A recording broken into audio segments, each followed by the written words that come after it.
CBS All Access has some of the best original shows: Star Trek Discovery, The Good Fight, No Activity, and Strange Angel. So it makes sense that I'm loving $1, the newest CBS All Access original series. Set in a small Rust Belt town, broken by deep class and cultural divides, this thrilling mystery follows a $1 bill that connects a group of people involved in a horrifying multiple murder. Experience shifting points of view as you get closer to the truth, and the darkest secrets are revealed, leaving you shocked at every turn. And with a talented cast led by the great John Carroll Lynch from American Horror Story and The Walking Dead, there's a lot to be excited about.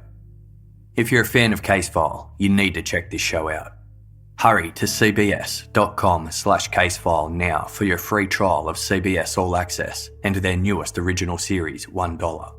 That's cbs.com/casefile.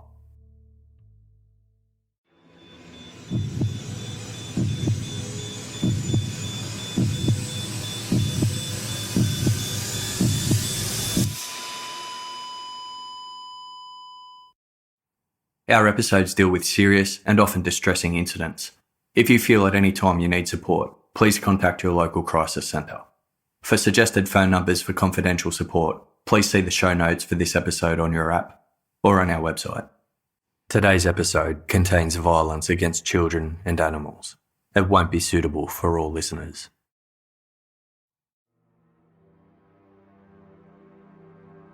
Tales of vampires have been found in nearly every culture around the world, dating back centuries.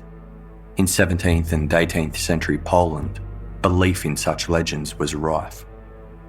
One of the earliest recorded and most well-documented cases of vampirism involved a peasant named Peter Blagojevich. His death in 1725 was followed by a spate of other sudden deaths. Within 8 days, 9 persons had perished. Whilst on their deathbeds, each victim alleged they had been visited by Peter, who had throttled them. Another reported story was that Peter visited his old home after his death, where he brutally murdered and drank the blood of his son. A second case the same year involved Arnold Parle, an ex-soldier who died after falling off a hay wagon and breaking his neck.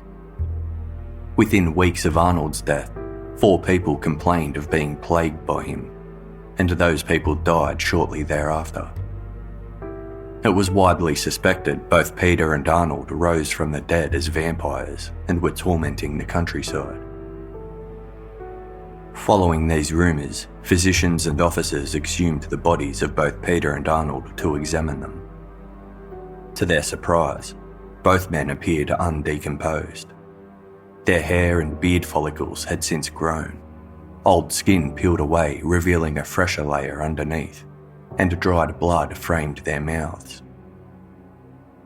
These peculiarities led physicians to conclude that the 2 men were indeed vampires, and their bodies were quickly burned. Reports were published in newspapers and distributed throughout Western Europe, which were quickly translated and spread elsewhere, creating mass hysteria. Burial rituals were conducted, aimed to ward off evil and prevent vampires from awakening. Graves of suspected vampires were dug up. Sickles or scythes were placed over the necks of corpses, ensuring decapitation if the vampire attempted to rise. Feet were mutilated and legs were cut to further hinder the rising process. In some cases, heads were removed and placed between legs so the vampire couldn't reach it when they awoke. Tongues were pierced with spikes, and coins or crucifixes were placed in mouths to prevent biting. Suspected vampires were buried on the isolated edges of cemeteries, deep into the ground, face down, so if they tried to dig themselves out, they would simply dig themselves further into the earth. The burial mound was then covered with rocks. Rumours of vampire sightings and attacks led to public executions. Professional vampire hunters traversed towns carrying kits stocked with crucifixes, holy water, rope, mallets, and stakes. When word of the vampire epidemic reached Empress Maria Theresa, she sent her personal physician to investigate the claims. Stories of the dead rising were quickly attributed to premature burials. Savage and bloodthirsty attacks, were likely the result of persons suffering from rabies. Numerous localised deaths were merely coincidental, possibly due to the spread of disease. Signs of vampirism in corpses was linked to misinterpretation and ignorance of decomposition. The physician of Empress Maria Theresa concluded that vampires were not real. Following this revelation, the Empress passed laws prohibiting the opening of graves and desecration of bodies, marking the end of the vampire hysteria. Vampires returned to the status of horror folklore, with people accepting that such monsters never have and never could exist.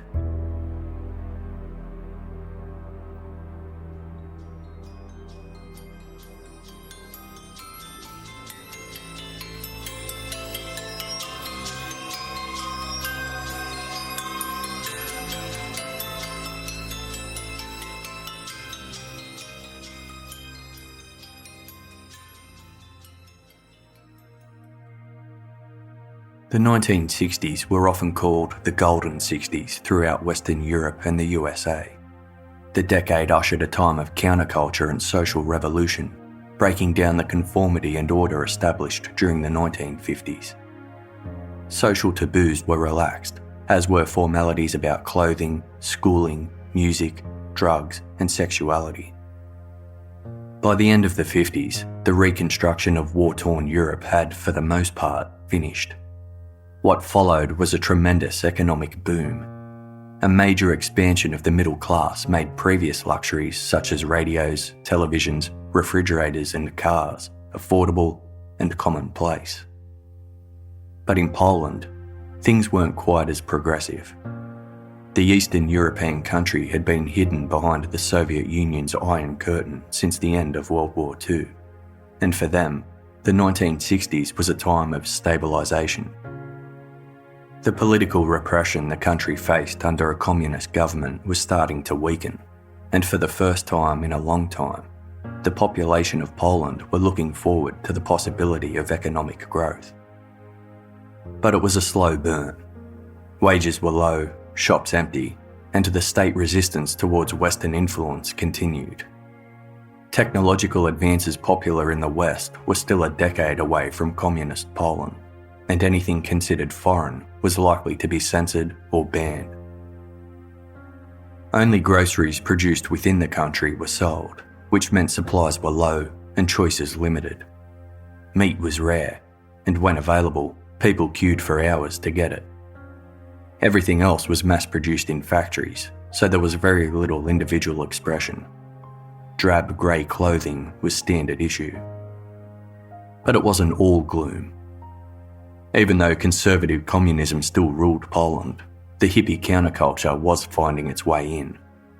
Inspired by the West, young adults were questioning the rules and traditions of their parents. Packages sent from families and friends who had immigrated west introduced new food and clothes. Rock music, jeans and miniskirts were trendy, and jazz clubs, galleries, cafes and cinemas were full of young people inspired by avant-garde influences. Krakow, the second largest and one of the oldest cities in Poland, was a hub for emerging writers, jazz musicians, poets and artists. They would meet in the thriving main square to exchange creative ideas and share their craft. Novels from American writers were smuggled in and sparked fascinating conversations. Those who spoke English and could translate Western ideas were the centre of attention. Overall, life in Krakow was slow-paced but peaceful, with a strong sense of community. Although artistic creativity and liberties were growing, the communist government was still keeping a watchful eye on its citizens. There seemed to be an unwritten agreement between the government and the people. Freedom of creativity and culture in exchange for political apathy. Around midday on September 21, 1964, 48-year-old Helena Velgen just finished her housekeeping shift and was making her way to the Church of Servants of the Sacred Heart of Jesus on Guntarska Street, situated 800 metres west from Krakow's main square. The church was small but stately, adorned with stained glass windows, sculptures of saints, and a large painting of the Virgin Mary. Helena was devoted to her religion and attended church most days to say her prayers. Whilst attending that day, she ran into a friend outside and stopped for a brief chat before making her way from the chilly street into the church. As she entered, she passed a young man with a red patch on his arm, indicating he was a student. Not paying him much attention, Helena walked down the aisle, faced the altar, and knelt down.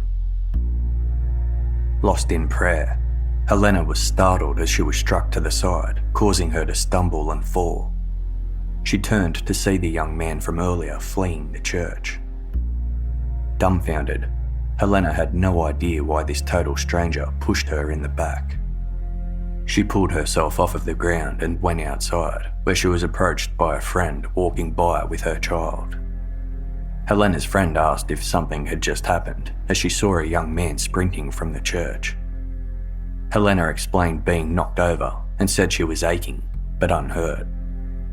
Her friend pointed out a large tear in the back of Helena's coat. Helena was outraged at the damage, but being a forgiving woman, she let it go.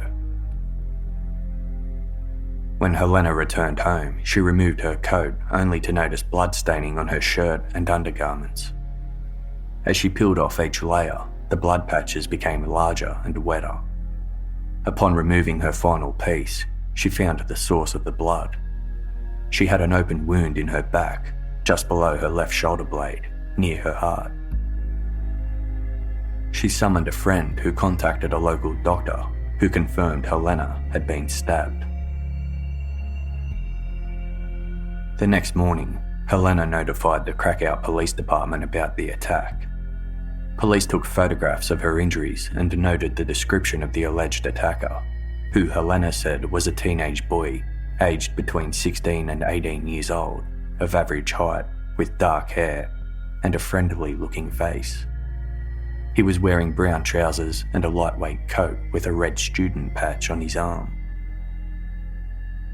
Police found her report bizarre and considered the likelihood the woman accidentally injured herself and was either making the story up or was confused about what really happened. Dismissing her claim, they sent her home and didn't bother notifying other officers or reporting the incident to supervisors. In communist Poland, censorship laws meant violent crimes were mostly kept out of the newspapers, so no word about the attack on Helena was mentioned in the media. 2 days later, on September 23, 1964, 78-year-old Francesca Lewandowska was returning home from a shopping trip in town. At around 1 p.m, she disembarked the tram in the Kazimierz district of Krakow's Old Town. Arms full of groceries, Francesca gradually made her way to her apartment building on the corner of Skawinska Street and Krakowska Street. She made it to her building at around 1:30 p.m, entered through a gate, and then began the slow climb up the internal stairwell to her apartment. A short time later, 3 men came across Francesca's body in the stairwell, lying in a pool of blood. Francesca was rushed to hospital for urgent care. Doctors found a deep knife wound in her back that only slightly missed her heart. Although the injury wasn't enough to kill her, Francesca spent months recovering in hospital and was left with a permanent disability requiring her to walk with the help of a cane. Despite her age, Francesca had an excellent memory. She was able to give police a clear description of what happened in the stairwell. Ascending the stairs, she heard footsteps following her and turned to see a young man a few steps behind. He was a clean-cut, baby-faced youth. There was nothing unnerving about him, so she didn't give him a second thought. She turned and continued, when suddenly she felt a sharp pain in her back. Francesca collapsed to the ground in agony as the attacker quickly fled the scene. She described her male attacker as aged between 16 and 18 years old, of average height with dark hair and a friendly-looking face, wearing a light summer jacket. She also said he had a red patch on his shoulder that would indicate a school uniform. It was this description that sparked the interest of police, as it matched Helena Velgen's description of her alleged attacker from a few days before. The police quickly realised they'd made a mistake in dismissing Helena's report and considered the possibility they had a serial attacker on their hands, one who was deliberately going after defenceless, vulnerable women as they went about their day. But other than the relatively vague descriptions provided by Helena and Francesca, they had no leads. Neither woman had been robbed or sexually assaulted, so the perpetrator's motive remained unclear. 6 days later, on September 29, 86-year-old Maria Plichta stood in front of the bulletin board of her local church, the St. John's Baptist Church in the centre of Krakow's Old Town, just 140 metres from the main square. A short time later, a passing nun found Maria in a pool of blood, desperately gasping the words, young man," before she lost consciousness. Maria was transferred to a nearby hospital where it was discovered she had been stabbed from behind, directly through her lung, just barely missing her heart. She underwent emergency surgery. However, Maria never regained consciousness, passing away in hospital the following day on September 30. On the night of Maria's attack, an unknown man entered the emergency department of the hospital. He asked the receptionist for information about the old lady who was attacked in the church. News of the attack had not hit the press, so the receptionist was confused as to how the man knew about the incident. He refused to identify himself and promptly left the hospital. The receptionist later described the man to police as being aged between 25 and 30 years old, of average height, with dark hair and pale skin. He was wearing dark trousers, a brown jacket, and had a rough, sweaty appearance, which the receptionist described as looking mentally unstable. Police were baffled by Maria's murder. Just like the attacks before her, there was no sign of robbery or sexual assault, and no apparent motive. It wasn't a stretch to link her death with the attacks on Helena and Francesca, older women who were alone in the middle of the day and stabbed once in the back with a knife. No longer doubting a serial attacker was on the loose, on October 2, a special police task force named Garbusek was created. Helena Velgen was re-interviewed, and this time her story was taken more seriously. Witnesses who saw the man fleeing the church on the day of Helena's attack were tracked down as well, but the only description they offered was that the suspect was a young male. Investigators felt the survivors' descriptions of the perpetrator were more likely unreliable, as they were elderly and traumatised. They instead chose to focus on the description of the strange man provided by the emergency room receptionist shortly after Maria's attack. They believed this unknown man was Maria's attacker, and he visited the hospital wanting to find out if his victim had died. Violent crimes were rarely reported in newspapers under Communist Poland's tight censorship laws, but with the attacker having escalated to murder, investigators felt it necessary to finally inform the press of the crimes, to raise awareness and compel witnesses to come forward.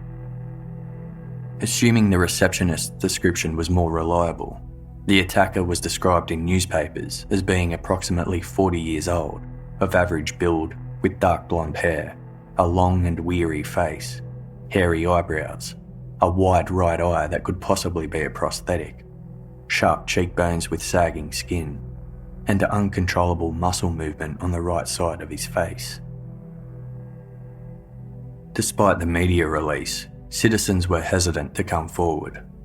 They typically avoided the police, whom they mistrusted, which made the investigation increasingly difficult. The city quickly became shrouded in fear and paranoia. Women were too afraid to walk the streets alone or attend church. Desperate to protect themselves, they began creating makeshift armour. Some carried pillows, metal plates and shields against their bodies as they went about their daily errands. There was a report of one woman who got so spooked she slipped over and broke her hip. Doctors found a cast iron pot lid strapped to her back. Investigators visited shelters, psychiatric hospitals and churches, hoping to find some information to point them in the right direction. The task force sought assistance from expert psychologists and psychiatrists for any professional insight they could provide, but nothing useful came to surface. Some specialists concluded the attacks could be sexually motivated, but there was no evidence to support this theory. Over 550 people were interviewed and looked into, but it led nowhere. For Krakow police, their reputation was at stake.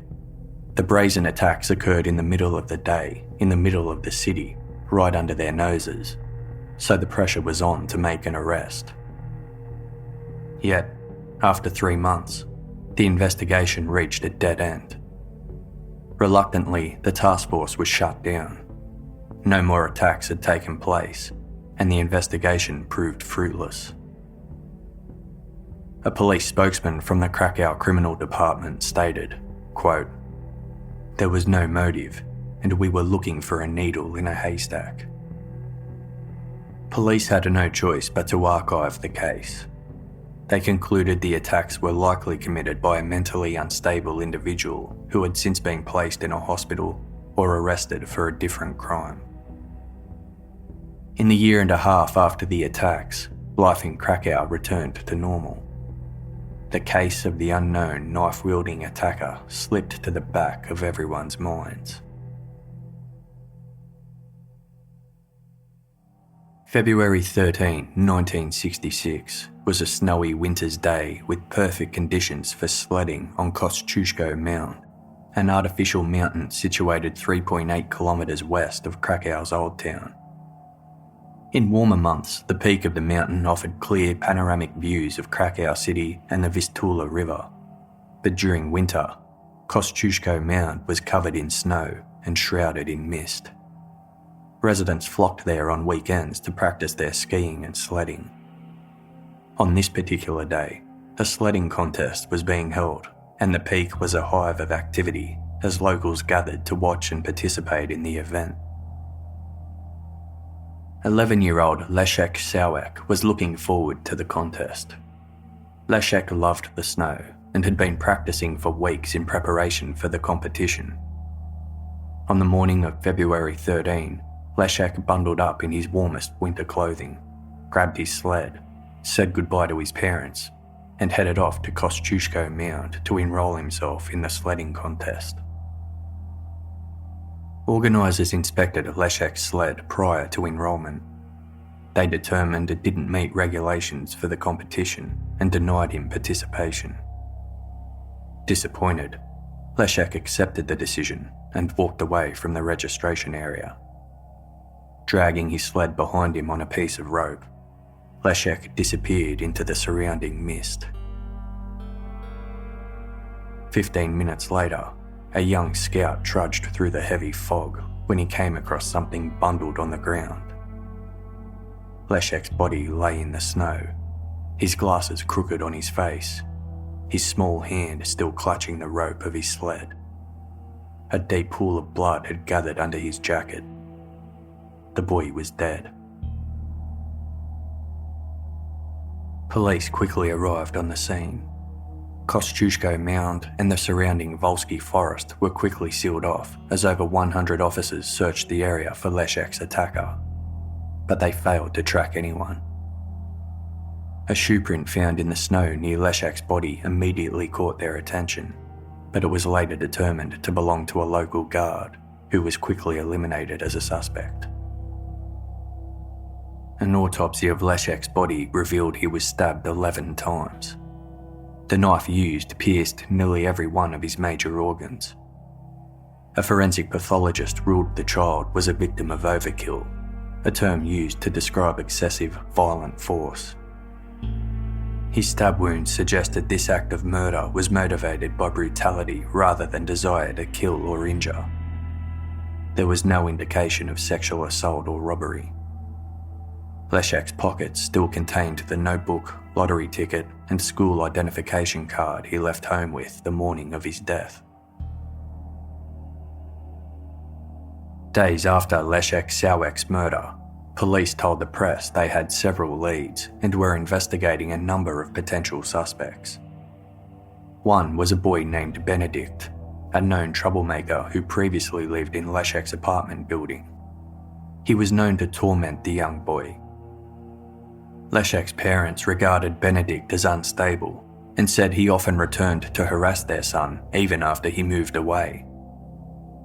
Although they felt Benedict had it in for their boy and was capable of such a menacing act, he was eliminated as a suspect in their son's murder after providing a solid alibi. Investigators then looked into a second lead. A woman reported witnessing a man walking around Kościuszko Mound on the day of Leszek's murder. She stated he was in the company of a young boy pulling a sled through the snow. She described the man as 30 years old, average height and build, with dark hair and large eyes. She recognised the man straight away, as he had been harassing her for a few days before, and she hadn't been able to forget his face since.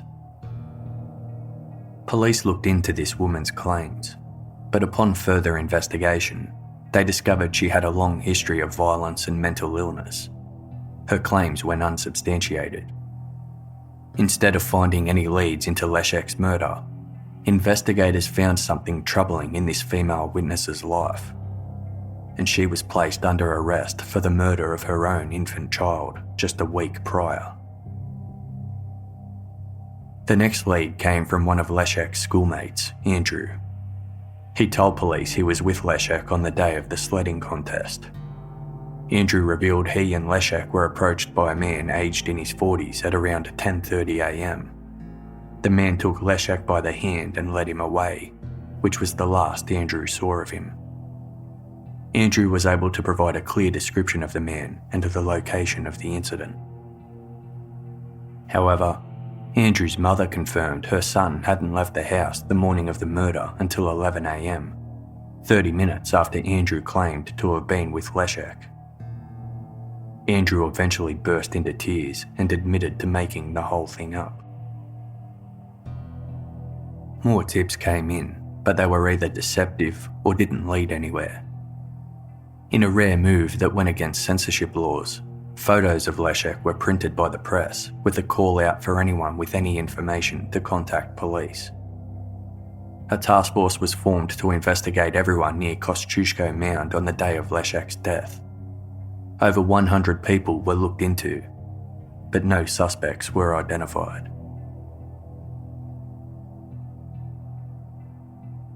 Thursday, April 14, 1966, was 2 months after Leszek Sałek's murder. Information relating to the full identity of the following victim has been publicly withheld. What is known is 7-year-old Malgosia was in her family's apartment on Sobieski Street, just 220 metres from Krakow police headquarters. Recovering from angina, her mother was forcing her to stay home and rest, even though she was feeling much better. At around 1:30 p.m, Malgosia looked out a window and saw the postman approaching their building. Bored and restless, she was thankful for something to do. The young girl threw on her coat, yelled out to her mother that she was going downstairs to collect the mail, and rushed out the front door. Minutes later, the front door swung inwards and Malgosia stood in the frame, swaying. Her mother screamed in fright when she saw her daughter completely blood-soaked. The little girl said weakly, "A man beat me up," before collapsing to the floor. Malgosia was rushed to hospital in a critical condition. She had been stabbed 5 times in the back, twice in the abdomen, and once in the left hand. The most serious of her wounds was a 10-centimetre gash to her abdomen. Despite her injuries, Malgosia survived. When questioned by police, Malgosia explained she had gone down to the hallway on the ground floor where the mailbox was located. she noticed a young man sitting at the bottom of the steps. As she reached up to open the mailbox, the man grabbed her from behind, covered her mouth with his left hand, and stabbed her. Complicating the investigation was Malgosia herself, who changed her story several times and gave police conflicting descriptions of her attacker. 4 days after the attack, Malgosia's mother answered a knock at their front door. A young man they didn't know, aged around 18, asked whether theirs was the home belonging to the young girl who was assaulted. He wanted to know her name. Malgosia's mother was visibly shaken and stood staring at him in stunned silence. The young man told her not to worry, that he would just look it up in the papers, and promptly left. Malgosia's mother alerted her husband of the stranger, who quickly ran down the stairs to find him. But the young man was nowhere to be seen. Given the similarities, Malgosia's case was quickly linked to the recent murder of Leszek. Police were certain they were carried out by the same perpetrator. Again, in an unprecedented move in communist Poland, they sought help from the public through newspapers. After the press release, a taxi driver came forward with crucial information. Passing Malgosia's apartment building around the time of the attack, the taxi driver caught a glimpse of a young man fleeing the scene. The driver described the man as aged between 16 and 18, with dark hair and wearing a light jacket. Most intriguing was the claim the suspect wore a student patch on his arm. This description matched those given by survivors of the spree attacker who had struck 1.5 years earlier. Police quickly realised their error in publishing incorrect details of the suspect in those previous attacks. They had gone with a hospital receptionist's description, as they considered it more reliable than the description from the survivors themselves. Now that they believed those previous attacks were committed by the same offender as the most recent attacks, they quickly released a second description. This time detailing the attacker as a male aged between 16 and 18 years old, who could possibly be a high school student in the local area. Experts established a profile of the killer to aid police with their investigation. The profile stated the killer acted alone, purposefully chose vulnerable victims, and attacked quickly from behind. No attempt had been made to hide the victims. The killer might have a job involving the use of knives and appeared to know the Krakow area very well. The knife used was likely 10 centimetres long and 1 centimetre wide, possibly a standard fisherman's knife. One thing that couldn't be exactly determined by psychologists was the killer's motive. There was nothing to indicate why he was committing the crimes.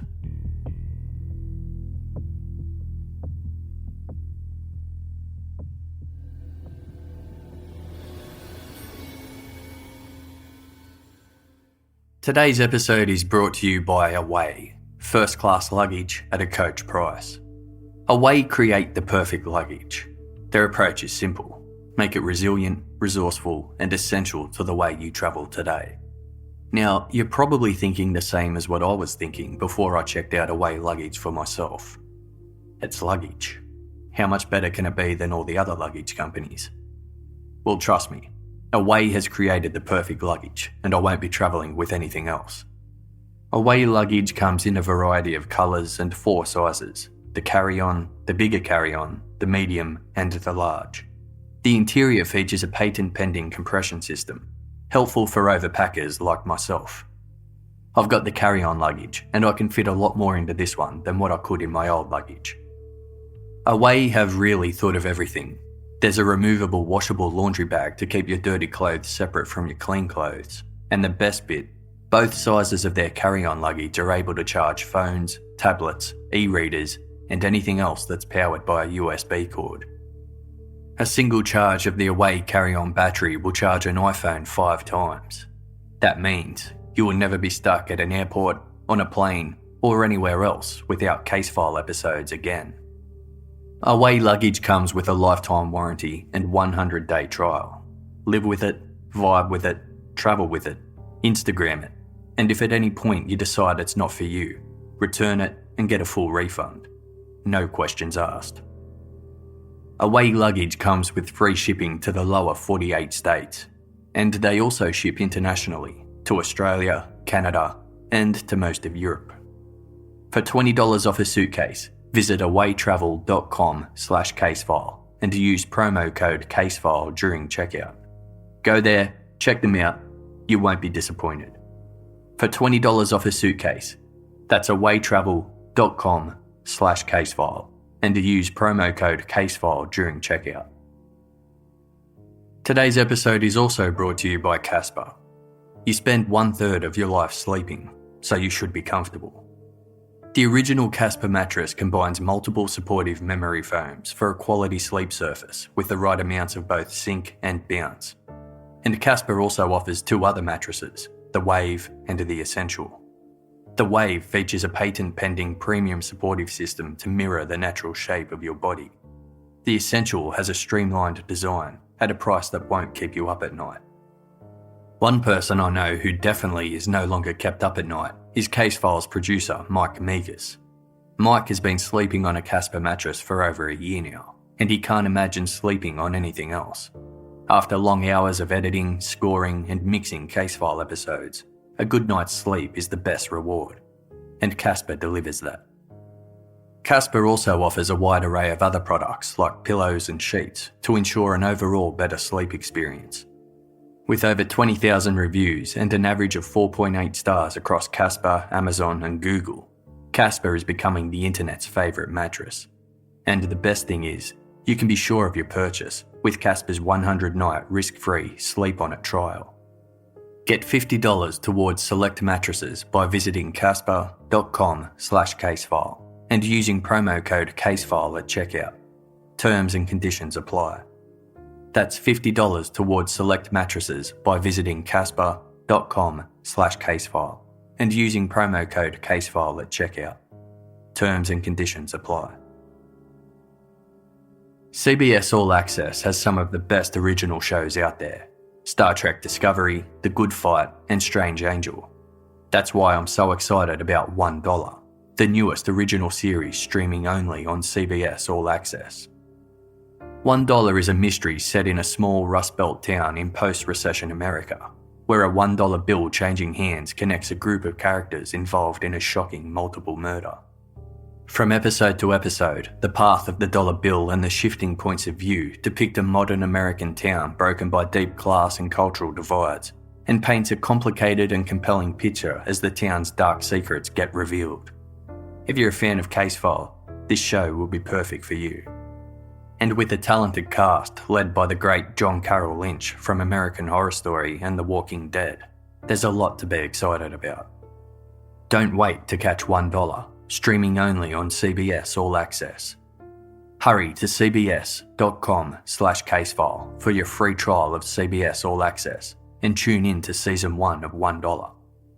That's cbs.com/casefile for your free trial of CBS All Access. cbs.com/casefile.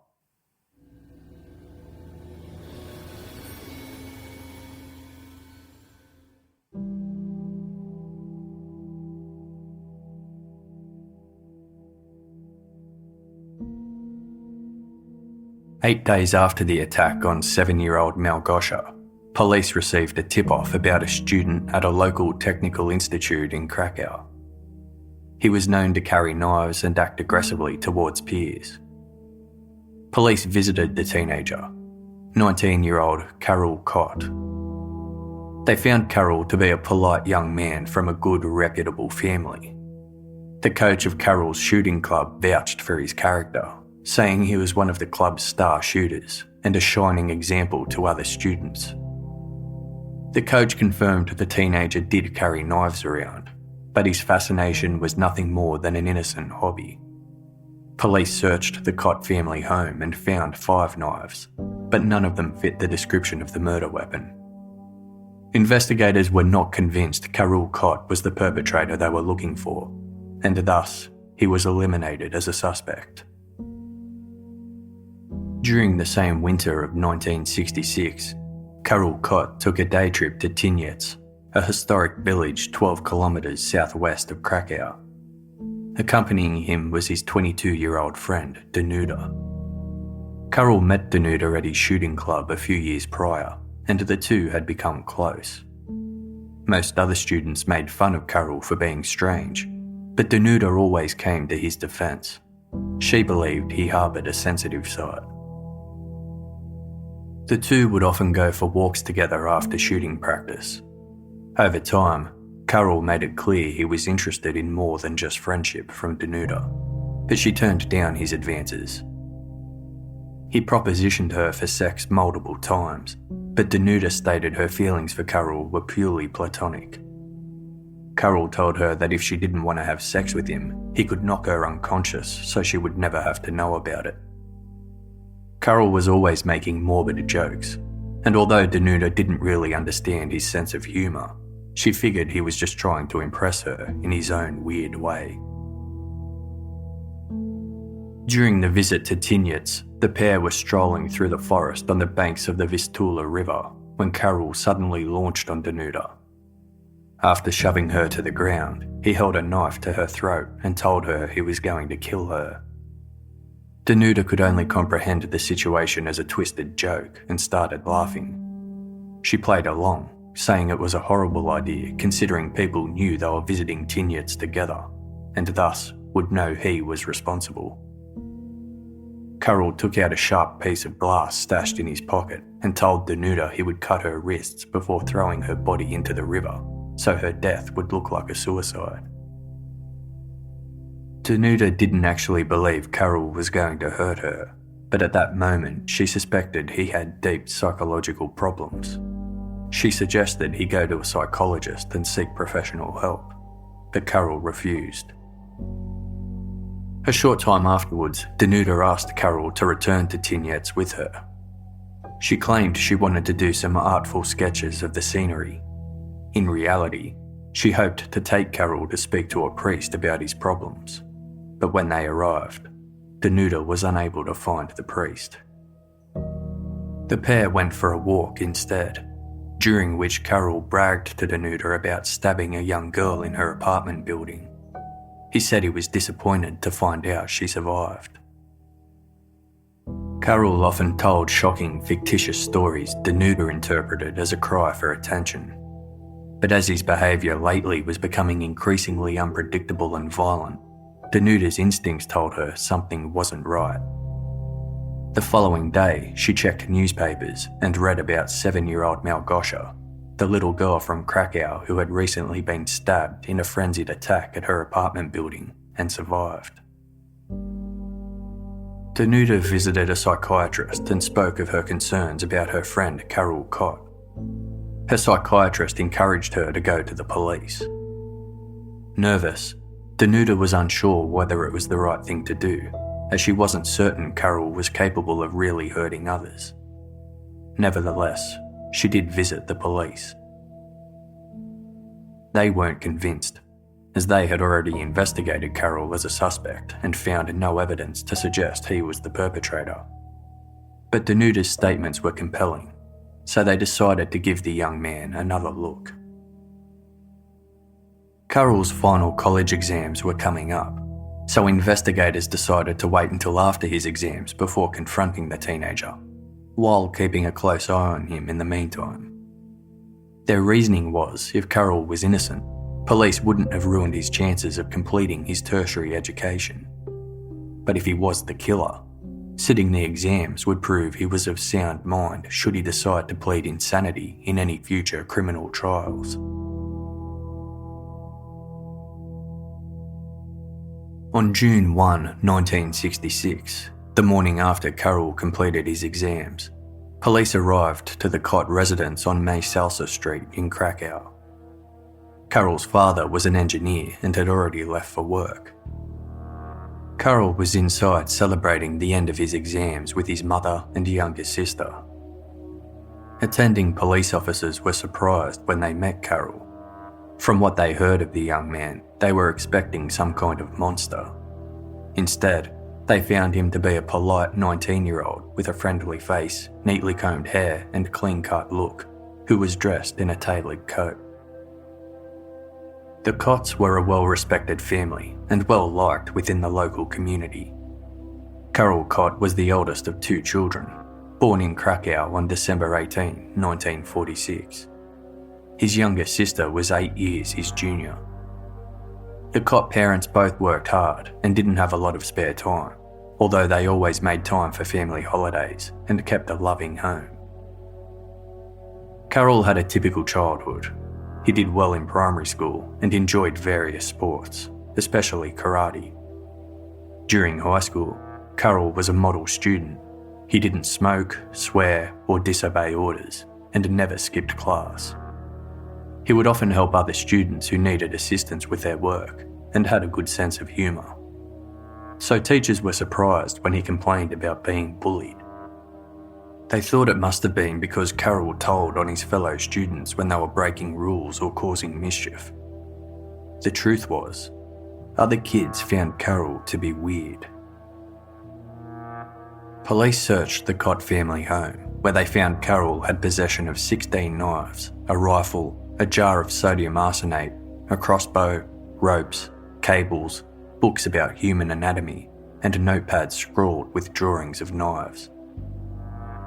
Based on the evidence found in his home and the information provided by his friend Danuta, Carroll Cot was arrested for his suspected involvement in the murders of 86-year-old Maria Plikta and 11-year-old Leszek Sałak, as well as the attempted murders of Helena Velgin, Francesca Lewandowska, and 7-year-old Malgosia. Carroll strongly denied the allegations. He was placed in a temporary hold where police were able to keep him for 14 days before formal charges had to be laid. Carroll looked more like a boy than a man. Courteous and well-spoken, he was intelligent and seemingly gentle-natured. Yet, as investigators studied Carroll Cot, they realised his charming demeanour hid many secrets. From a young age, Carroll Cot found a deep pleasure in the macabre. During his childhood, the Cot family would often take holidays to Pachim, a small rural village in southern Poland. Although full of charm, Pachim didn't offer much excitement for a young boy, and Carroll found the trips boring. He would go for long walks to entertain himself. One day, he stopped at a local butcher and was delighted to be able to help out with slaughtering the animals. He enjoyed the atmosphere in the butcher shop and got a thrill out of watching the slaughters take place. His visits to the butcher became a regular occurrence. At one point, Carroll sipped the warm blood of the animals after they were killed. The workers got a real kick out of this, laughing at young Carroll as he drank the blood, encouraging him to drink more. Carroll said he found something deeply satisfying about drinking the blood from an animal that was alive just seconds ago. He described the feeling as glorious. The time Carroll spent at the butcher shop sparked his deep fascination with slaughter, and he began killing small animals for fun. He would kill birds, chickens, frogs, and moles. He'd poke out their eyes, play with their intestines, and drink their blood. This all happened in secret, as he went out of his way to make sure no one found out. When his mother was preparing dinner, Carroll pretended to be disgusted by the sight of fish guts and raw meat in order to protect his secret. When Carroll's sister was younger, he was very protective of her. But as she grew up, his brotherly affections faded. Carroll was convinced his parents loved her more than they loved him. He took his insecurities out on his sister, bullying her and tormenting her when their parents weren't around, which was often. When she didn't obey his orders, he took great pleasure in punishing her. Carroll would beat her using his hands, a belt, or a coat hanger. If she cried, he would lock her in her room for hours, telling her it was the price she had to pay for her disobedience. His sister also had 2 pet cats. Carroll would beat them and throw them against walls when no one was looking.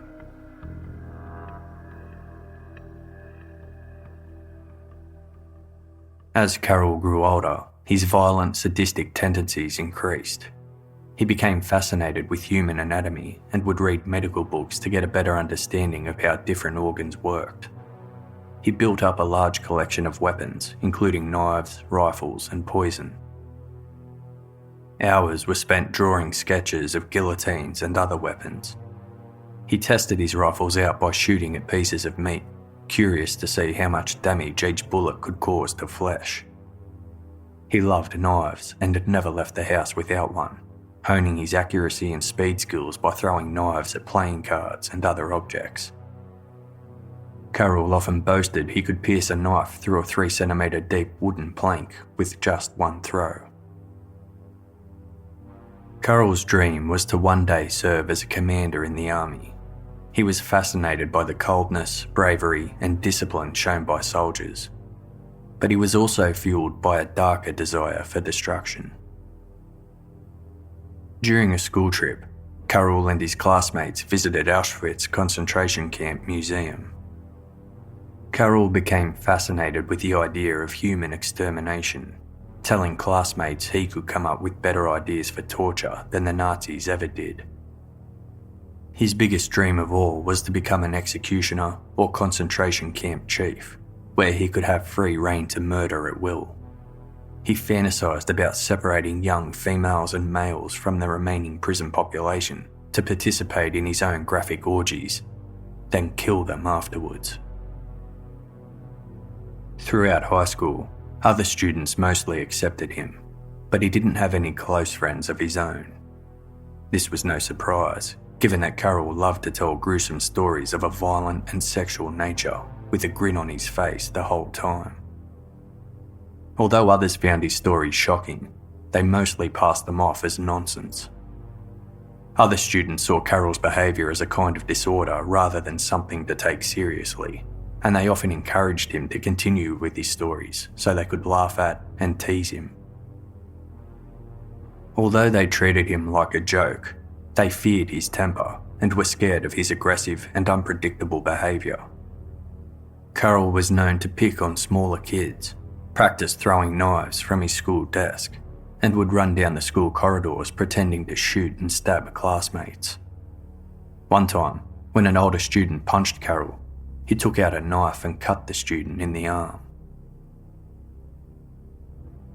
As the end of high school was drawing near, Carroll applied to military school in the hopes of joining the Polish armed forces. But spaces were limited and his application was rejected. Good at taking orders, Carroll instead joined the police reserves, the Socialists' Youth Club, and the Defence League, where he was often praised for showing excellent discipline. Although he did relatively well at technical subjects, languages were not his strong point, and Carroll failed Polish in the last year of high school. Failure did not sit well with him, and having to retake the exams sent him into a bout of depression. Nevertheless, he was able to finish high school and went on to become a tertiary student at a technical institution in Krakow. During his time at the technical institution, Carroll's strange behaviour and love for gruesome storytelling continued. Female students found him incredibly off-putting, and most were scared of him. One time, a female student was walking down the hallway when Carroll suddenly approached and professed his love for her. From that day on, whenever he'd pass her, he'd ask her what she was wearing underneath her dress, grab her inappropriately, or try to hug her. No girl would agree to go out with Carroll. Desperate, he offered to pay girls to go on dates with him, but none accepted. Instead, he spent his days fantasizing about orgies, mentally planning the depraved sexual acts he would perform with female schoolmates. He let 2 male classmates know of one of his fantasies: to kidnap a young girl, cut her head off, and then send it to her mother in a box. The other boys just laughed at Carroll, assuming this was another of the gruesome tales he told to get a rise out of them. Carroll Cot was formally interviewed by police on June 3. He came across as confident and cocky, and continued to deny the allegations. He admitted he enjoyed using knives and that he had killed small animals in the past, but denied involvement in anything more sinister. Police grilled him for days, expecting him to crack under the pressure at any minute, but Carroll's story didn't change. Word of the arrest quickly spread, and the public received the news with mixed emotions. They were ecstatic the monster who had been terrorising their city was finally behind bars, but many found it hard to believe the killer could be a 19-year-old student from a good, respectable family. It seemed incomprehensible that someone like him could be capable of such horrific acts, and that none of his teachers, schoolmates, or relatives reported his violent and deviant behaviour. Carroll's parents defended their son, saying he had always been a good child and brother, and there was no way he played any part in the horrible attacks. On July 6, a month after his arrest, Carroll appeared in a police lineup. Witnesses were brought in one by one. Francesca Lewandowska, the second survivor, took her time observing the lineup. She put on her glasses and closely inspected each man before finally looking Carroll right in the eye and exclaiming, "That's him. That's the beast who attacked me." Francesca wasn't the only witness to single out Carroll, but it was her statement that shocked the team. Carroll jumped up, looked Francesca right in the eye and shouted, "You have a good memory. Please come closer so I can finish what I started."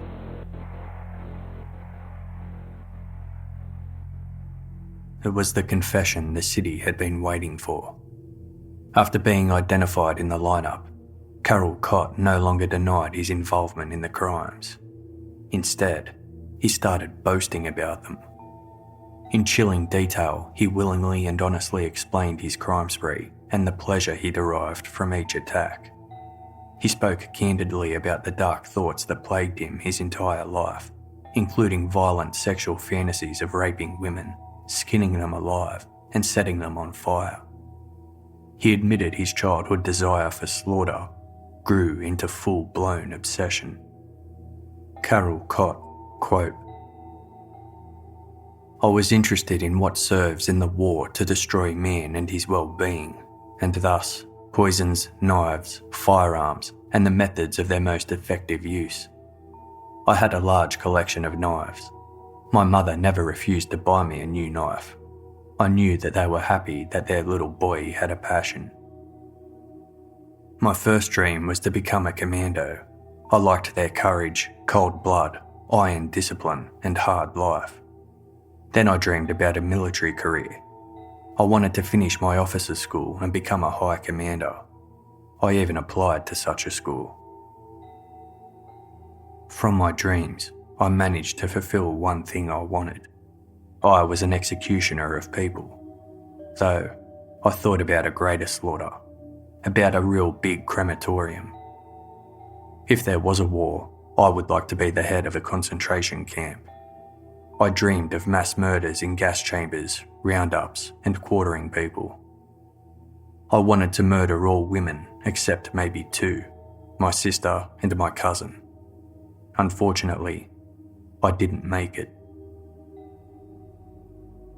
Carroll confessed it all came to the boil on the morning of September 21, 1964. From the moment he woke up, all he could think about was stabbing someone. He started thinking about the best place he could find a victim and decided a church was ideal. He was certain he'd find an old lady deep in prayer who wouldn't see the attack coming. He grabbed two of his knives and left the house. Carroll entered the Church of Servants of the Sacred Heart of Jesus. Before the altar, he dropped to his knees and made the sign of the cross, pretending to pray. No one else arrived, and the church remained empty. Eventually, Carroll rose to his feet and went to leave. At that moment, Helena entered the church to say her prayers. Carroll explained prior to the attacks he felt stressed, anxious, and had trouble sleeping. But after the attacks, he felt the same sense of calm and happiness he felt after receiving a Christmas gift. His plan was to go after old women or young children who couldn't fight back, target lone victims in deserted places, attack quickly, flee the scene immediately, and keep a relaxed demeanour afterwards so no one would suspect a thing. After the murder of 11-year-old Leszek Sałak, Carroll maintained his plan by going to a friend's house to look at photo albums before buying himself a cake and heading home. The attack on 7-year-old Malgosia was described by Carroll. Quote, "I saw a little girl in a cloak going upstairs. Immediately I thought I would kill this girl. At that moment, I turned to her, quickly pulled the knife out of my sheath, and started stabbing her near the belly and heart."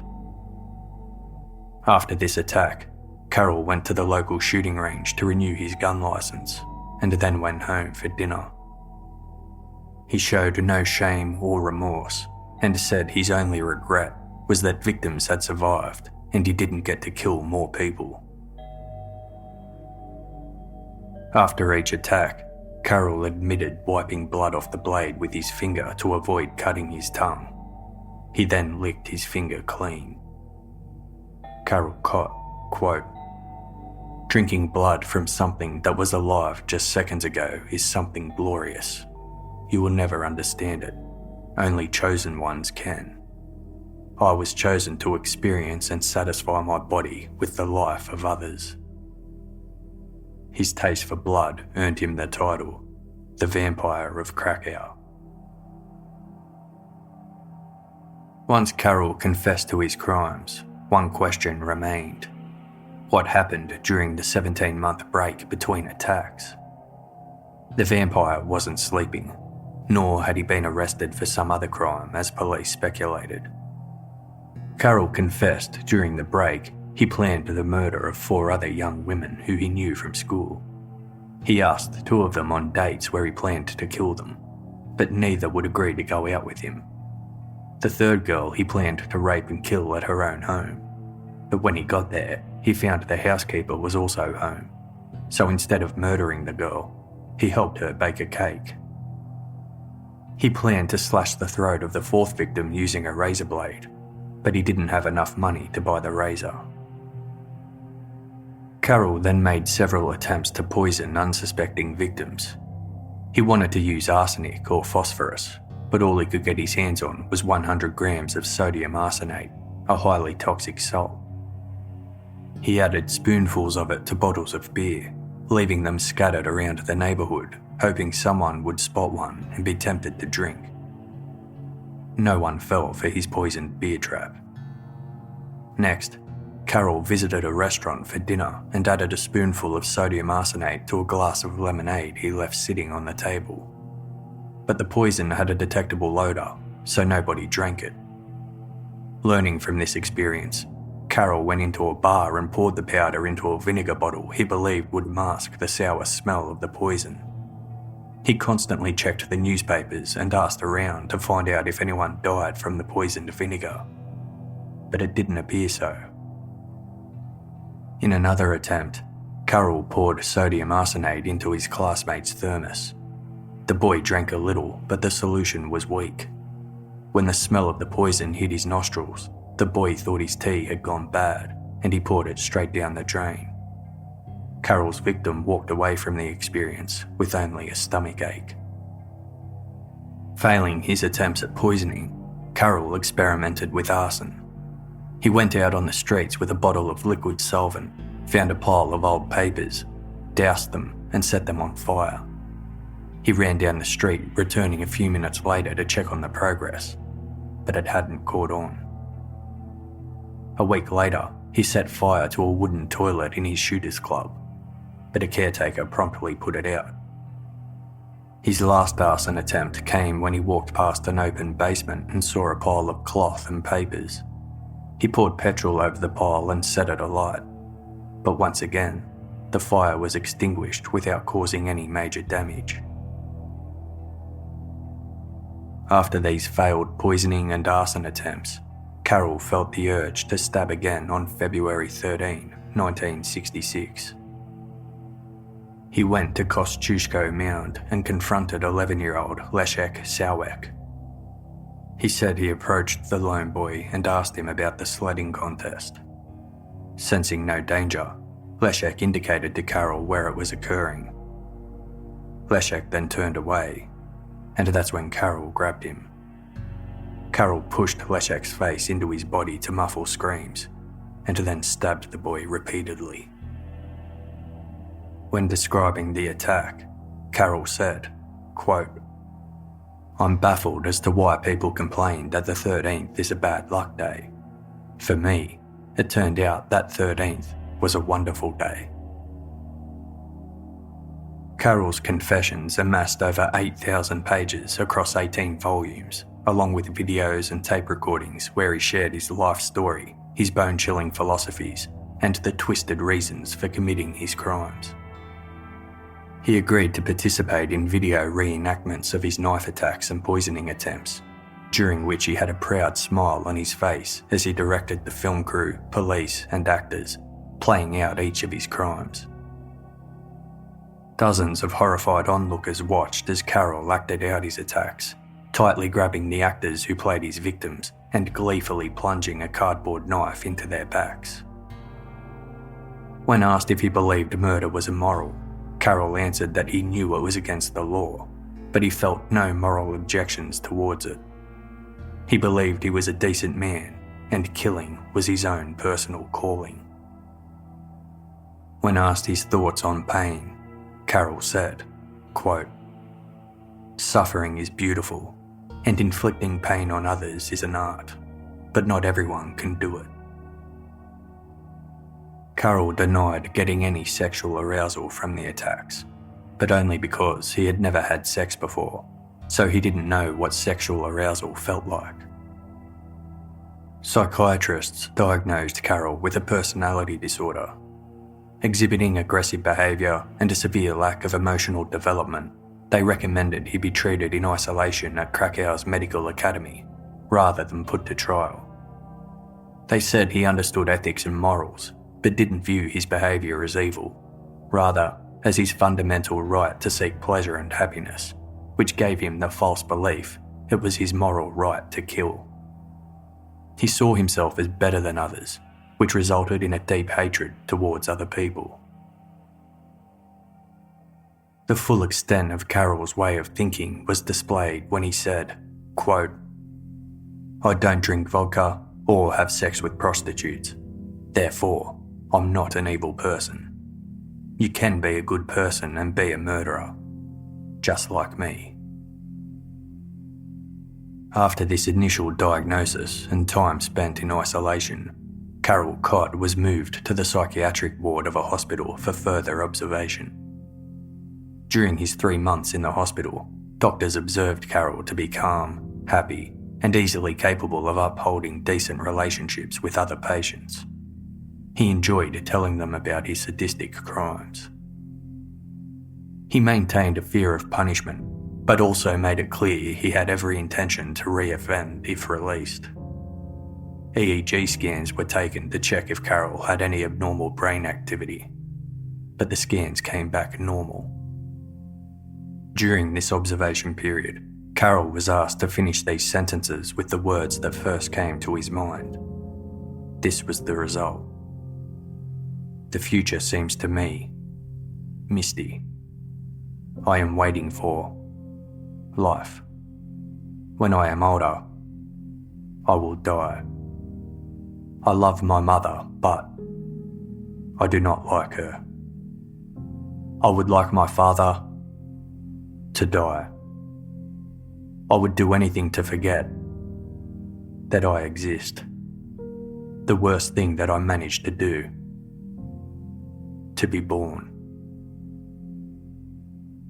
With the results of these tests, along with no family history of mental illness, psychiatrists determined Carroll Cot to be of sound mind and fit to stand trial. Carroll Cot's trial began on May 3, 1967 at Krakow's District Court. So many people wanted to witness the trial, court passes were sold on the street for absurd amounts of money. When Carroll Cot entered the courtroom, the audience was shocked by how normal he appeared. Carroll's charges were read out to him: 2 counts of murder, 10 counts of attempted murder, 4 by knife attack and 6 by poisoning, and 4 cases of arson. He pled guilty to all charges, a smile on his face the whole time. During the trial, Carroll's behaviour was notably bizarre. He would turn around and make faces at his schoolmates who were in the courtroom, waving at them happily. When he was on the stand, he boasted about his attacks. His demeanour was so unbearably nonchalant, the judge called him out on it, reminding him of the atrocities he was describing. Carroll's response was, quote, "Okay, it's just that I have a cheerful attitude. I've been eating and sleeping well, and have even put on weight in prison." 64 witnesses were called to the stand, and over 8,000 pages of evidence were presented as the court tried to determine the appropriate sentence. The prosecution rallied for the death penalty, while the defence sought psychiatric care in an institution, arguing diminished responsibility based on insanity. The lawyer for the prosecution said, quote, "Let your judgment remove the shadow of a bloody vampire once and for all, and restore a sense of security in the old alleys of our city. Let this moment be a warning for all these cowardly heroes who, on their own selfish motives, have challenged themselves by targeting the highest social good of human life, targeting the lives of the elderly, targeting the lives of children." The sentence was handed down on July 14, 1967. When asked for his final statement, Carroll Cot had nothing to say. The court rejected the defence of diminished responsibility based on insanity. Judge Oleshinsky, quote, "The acts committed by the accused show that he is more dangerous than the savage beast because he was endowed with reason.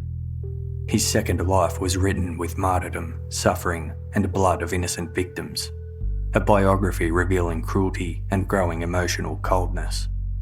A biography whose content was killing, destroying, setting fire, and poisoning." Carroll Cot was sentenced to death by hanging. The sentencing was based purely on the murder of 11-year-old Leszek, with the judge determining one horrific murder was enough to warrant the death sentence.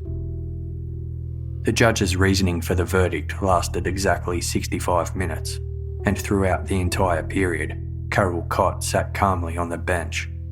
Not a single muscle on his face moved.